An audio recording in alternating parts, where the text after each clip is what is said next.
Dirty? I hope not. Rotten? I try not to be. Scoundrel, though? Absolutely.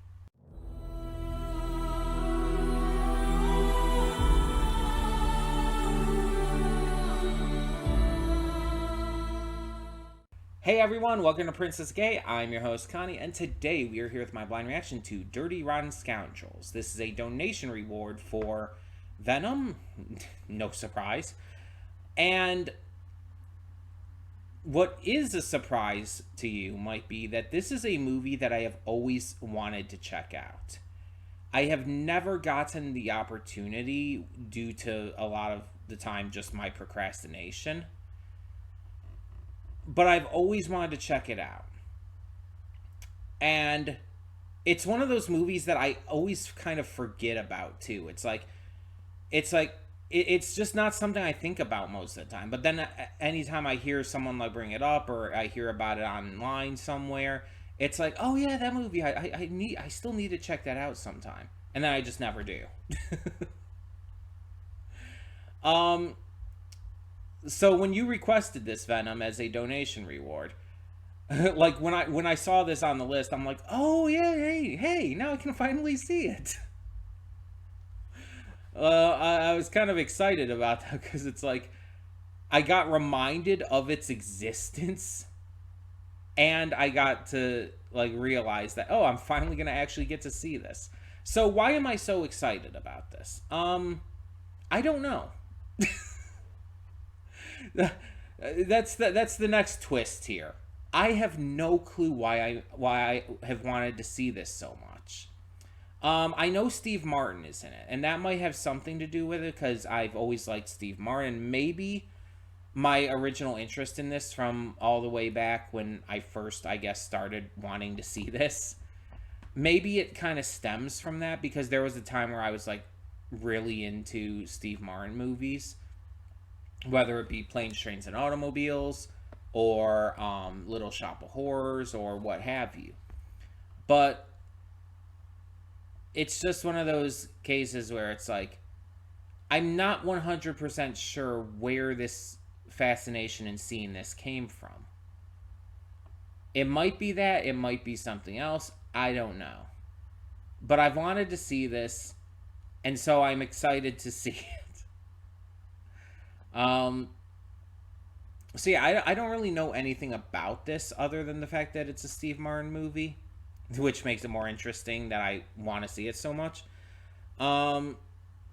Really, all I can get from the title is the characters are probably pretty mischievous. Some A-class scallywags and all. Probably I don't think this is going to be like some kind of crime thriller exactly. For one, I know it's a comedy as well, so there's that. But I don't think it's going to be like a crime type thing where it's like, oh, they're dirty rotten scoundrels because they're criminals. It's not going to be like that, I think. I'm thinking it's probably going to be more like just some idiots getting up to trouble. Getting into shenanigans. And maybe doing some, like, you know, light criminal stuff, but nothing like murder or grand larceny or anything like that. But hey, I could be entirely wrong. Steve Martin's one of those actors who can portray like a genuinely wholesome character, but is really good when he plays asshole characters. Like, that's always been his specialty. No matter what you take from that, that's always been something he's been very good at. He's just great at playing assholes. I mean, what can you say? Planes, Trains, and Automobiles is probably one of my favorites from him for that reason. He's so good in the role as playing just this guy who's sick of John Candy, his character's shit at every turn, and you see him getting progressively more and more angry. You see him getting like more aggressive, and it's really funny because the way he portrays it is really funny. even though in reality, characters like that would not be good. But Steve Martin's charm and humor definitely helps because it's like he's played some fucked up characters. Going back to Little Shop of Horrors, it's like the dentist he plays in that. I can't think of his name at the moment. Is extremely fucked up, actually. Like extremely fucked up. Which there's a few characters in that movie who are, and that's kind of the point. But still, um, it's just a wild role. But yeah, I'm excited to get into this because I just kind of want to know what this movie's about at this point. Just to see like if all this confusing random hype I've had for this over the years is actually worth it. um, so we're not going to waste any more time. I think we're just going to get into this. But before we do, I do want to remind you all that we have an awesome array of great content on this channel. Between Monday and Friday, we have a plethora of awesome series reactions. And on Monday, we also have YouTube, or at least YouTube adjacent reactions. Shorts, specials, miniseries that just don't have a lot of episodes, or actual YouTube videos. No matter what it is, that kind of stuff goes in this slot. And yeah, it's just a matter of whatever just doesn't really work for anything else. Speaking of movie reactions, though, we have those every Saturday and Sunday. They're pre-recorded during the week, such as this, and uploaded on the weekend, just so that every day has some sort of reaction content coming at you. We're also currently going through a couple Let's Plays. We're playing through Spider-Man 2 every single day. Why every day? Well, because I've already finished playing it, actually. And I've already started on its replacement. So we just need to get these parts out there. We just need to go. And yeah, so it just makes sense. Every single day, we get another part. And then once we catch up, we can go from there with its replacement. But we're doing that every single day. And then with Anno Mutationum, that is on Saturdays. It is also a donation reward Let's Play for Matthew Vasquez. And if you want to learn how to donate for a future PS5 Let's Play, go to the channel search, and in a single search, type in June Double Reward Month PS5. Just type that in there, and it should take you straight to the correct video that'll tell you everything you need to know regarding how to donate for a future PS5 Let's Play. So, all of that being said, let us get this going and see what this movie has in store for us. So, when the screen fades to black, pause this redirect and go to the description below. Follow the link to the reaction because, yes, we do redirect all reactions on this channel. I understand that you might not want to have to click all these extra links. Luckily, it's only one per video. But it's also a safety measure. You see, YouTube's copyright system is, let's be honest, bullshit. It's terrible. It's atrocious. It doesn't work. Because of that, though, I do have to find a way to stay safe from any possible channel strikes or channel terminations, God forbid, because I have dealt with that before and just do not want to deal with it again. So because of that, in order to remain safe, we push all the reactions to another site. On the plus side, though, this does mean that I can give all of you, yes, every single one of you, the full unedited reaction completely free. That's right, free. No paywalls, no Patreon subscription, and you don't even have to sync up your own copy. I think that's pretty awesome because not every reaction channel can get away with doing that. For some very valid reasons and whatnot, I'm not trying to call them out. I'm just saying they can't usually get away with doing that for pretty valid reasons. And I do pride myself on being a channel that is able to give that to you. And I hope that you really enjoy the full unedited reactions as they are. But That being said, um, after you watch the reaction, you can come back here to the redirect and resume play. Because after fades black and then fades back in, everything from that point forward will be my afterthoughts and will contain not just spoilers to the episode, or to the movie rather, but my thoughts on it, my general feelings, as well as any possible um, stuff related to the channel, various things like that. You never know, it's always worth checking out. So, with all of that finally being stated, thank you as always so much for tuning in, and I will see you at the reaction. And we are back, and we'll begin with spoilers in 3, 2, 1, now. So I looked things up, and while I couldn't find any actual evidence that the anime Great Pretender is inspired in any part by this movie, I did see a lot of articles and people comparing the two. So, no matter whether or not there was direct inspiration taken when they made that anime, um, it's very clear that people see the connection, and that I'm not the only one. um, Especially in regards to seeing Lawrence and uh, I can't think of his name. I have the thing up right now, so let me check real quick. Freddy. But seeing like Lawrence and Freddy's characters as similar to Laurent and Edamora in Great Pretender, it's like that seemed to be a really like echoed sentiment as well. And I can't think of her name right now. Hold on, let me see if I can find it real quick.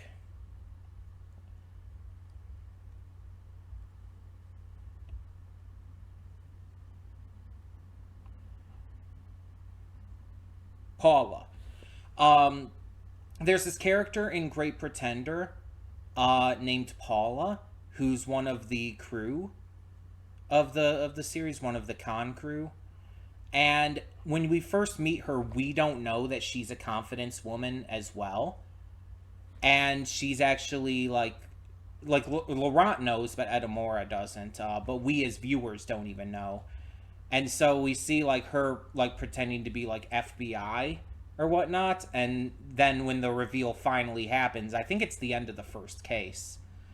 It's like this big cool reveal and everything. And while it was definitely a lot more predictable in this movie in regards to that, in regards to what's her face, names escape me, Janet being a con woman herself. I still think it feels very similar, except it's not quite the same situation. Of course, like they weren't trying to scam or to con her specifically in Great Pretender. Instead, like she was kind of like an opposing force, but like secretly working with them and everything. You'd have to see it to fully understand. I'm not going to go through everything here. But I also found some interesting facts about this movie. There is a musical adaptation of this. Yeah, like a stage musical from 2004, which is hilarious to me. And it's even funnier that it stars John Lithgow, which is just amazing. At least in the original Broadway performance, he played Lawrence. Um, I don't recognize any of the other names from here, so I don't recognize any of the other specifics. Oh, but actually, Jonathan Pryce did replace John Lithgow for one performance. Jonathan Pryce was in the Pirates of the Caribbean movies. But on top of a musical adaptation, apparently there was a remake in 2019 of this movie called The Hustle, and it's a female-centered remake. Because that was a thing for quite a while. Basically remaking classic films with just a female-centered cast instead. Apparently it starred Rebel Wilson and Anne Hathaway.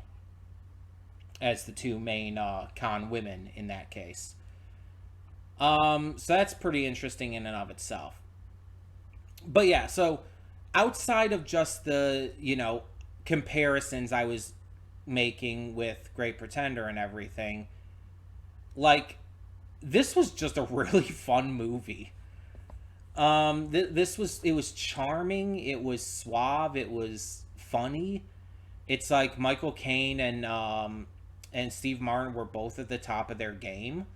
I love the different accents they did and the different like kind of stylistic performances they had. And even though the twist was easy to see coming, I still like how it was executed. I still think it was executed very well. Um, Ian McDermott did good for his smaller role and everything. All of the secondary characters, all of their actors did a good job.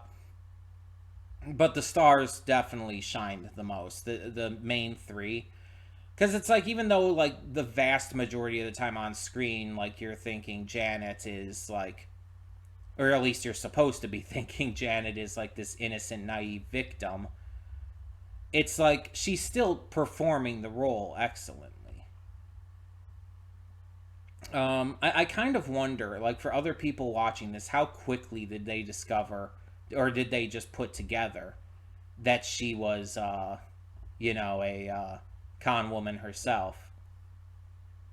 If I hadn't seen, um, uh, wow, why is my mind blank? Great Pretender. If I hadn't seen Great Pretender like a couple different times, and even just seen the movie semi recently, so it's kind of more on my mind, I don't know how quickly I would have figured it out, but I probably would have figured it out before they quote unquote had sex and everything, before that moment. I probably would have figured it out. I just don't know exactly when it would have clicked for me. But I probably would have. The hints are all very much there, even again without having already known. Um, yeah, I like how it was paced and set out. Like I mentioned during the reaction, I like that it starts off like the first half of it is just seeing these two interacting with each other, seeing them perform these different cons, not only just against each other, but against other people and everything. And that sets up everything for the main con, the big one that the movie centers around. And so when it slows down and gets to the point where, oh, yeah, we're going to focus on this one con, this one bet they have, it's like, I think that's just really well executed. I also really like that I did not guess she was the Jackal. I'm sure a lot of people who, once they figured out that she was a con woman as well, they probably figured out the Jackal twist too. But that's actually one thing I was not focused on. because because Lawrence kept calling Freddy the Jackal, and so I'm thinking that's just him. It's like it never occurred to me that that wasn't him at this point. So then it's like that reveal comes in. It's like, oh, I did not get that part of it. And I mean that with like the most praise and everything. It's like you're so focused on the fact that you figure out one twist. It's like the other part of the twist just kind of gets lost to you. At least to me, it did. Um, that was really fun, and I do like that they brought her back afterwards. Because I feel like if they had just left off with the reveal via the note and that was it, and you only ever saw her in the film in that kind of naive goodness that the character she was playing, I feel like it wouldn't have hit as hard. Instead, by bringing her back a couple weeks later and having her introduce a new con because she had fun like having this battle of cons with them. It's like we get to see her in this different role. And although we only see a little bit of it, we can tell her character is very different. a lot more confident, a lot less naive and quirky. And so you get to see her in a different role, which sells to the viewer the fact that she is the Jackal more than just saying it. I think it was a smart decision, and it really like nailed in the idea of the fact that she was conning them and us as an audience the entire time.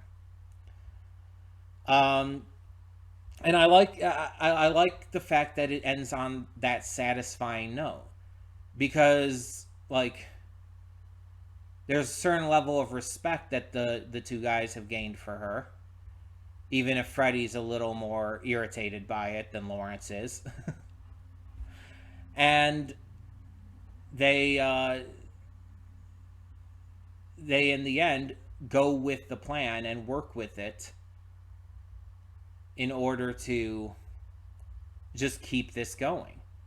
It's not a movie that's trying to teach a lesson against like the conning and everything.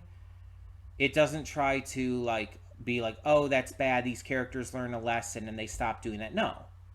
It's not about that.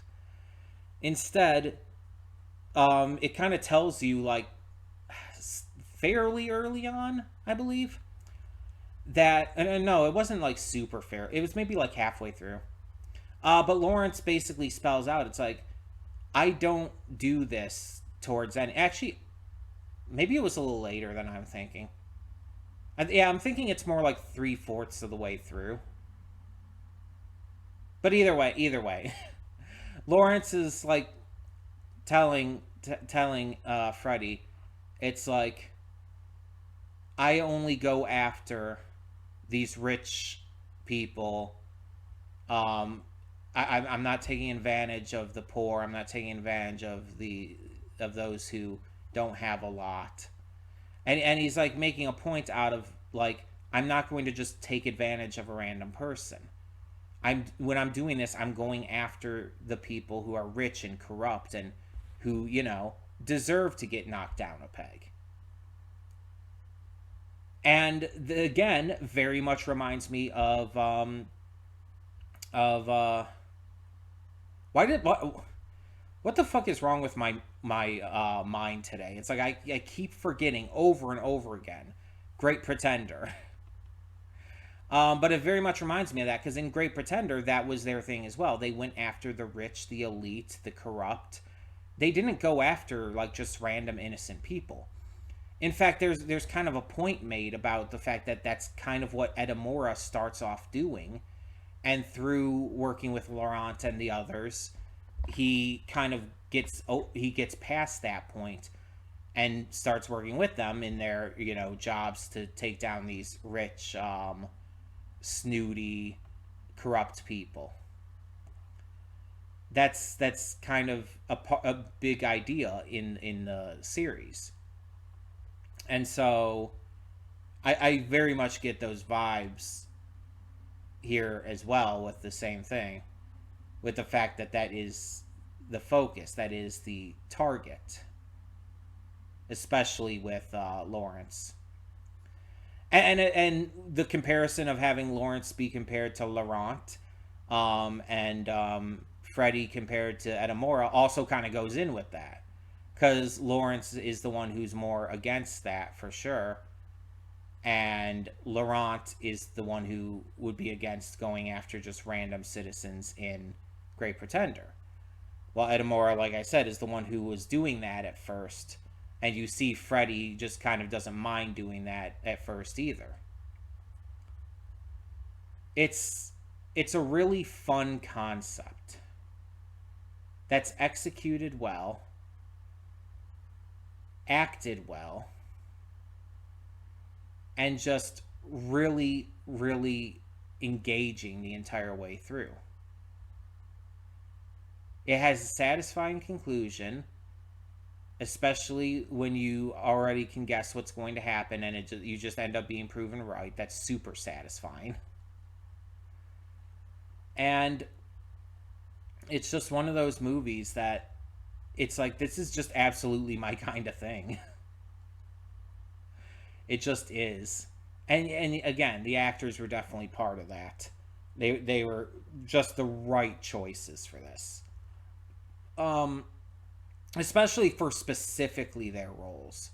Michael Caine was perfect, playing that kind of more upper class confidence man, the kind who's definitely more got his act together and is more fancy and prepared and whatnot. While Steve Martin is great at playing like this kind of like just taking things by chance, by the skin of his teeth, kind of confidence man who's just like trying to figure things out and play it by ear. It just works really well. I had a blast. I really enjoyed this. I thought it was a lot of fun.